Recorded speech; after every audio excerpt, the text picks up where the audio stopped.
আমি এতক্ষণ তোমাদের বক্তব্যগুলো শুনছিলাম। অসাধারণ, সত্যিই অসাধারণ।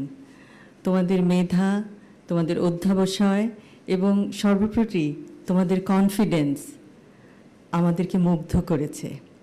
এবং আমরা আশা করব যে তোমরা তোমাদের জীবনে প্রত্যেক ক্ষেত্রে তোমরা সার্থক হও এবং দেশের মুখ উজ্জ্বল করো বিশ্বের দরবারে।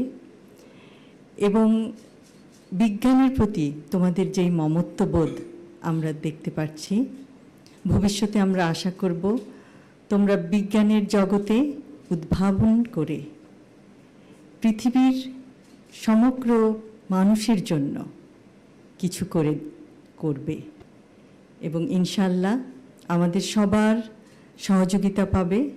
এবং যে কোনো সময় যে কোনো রকম তোমাদের প্রশ্ন থাকে যদি বিজ্ঞানের জগতে, তাহলে তোমরা তো জানো যে তোমাদের বিচারক মণ্ডলীরা সবসময় তোমাদেরকে অনুপ্রেরণা দিয়েছেন, তোমাদেরকে পথ দেখিয়েছেন কিভাবে তোমরা তোমাদের প্রজেক্টগুলিকে আরও সুন্দর করবে, আরও বিস্তারিতভাবে সবার কাছে তুলে ধরবে। যে কোনো সময় তাদের কাছে যেতে পারো তোমাদের প্রশ্ন নিয়ে। বিজ্ঞান চর্চার কোনো শেষ নাই, কিন্তু বিজ্ঞান চর্চার মাধ্যমে পৃথিবীকে অনেক কিছু দেওয়ার আছে এবং আমার বিশ্বাস তোমরা তা পারবে।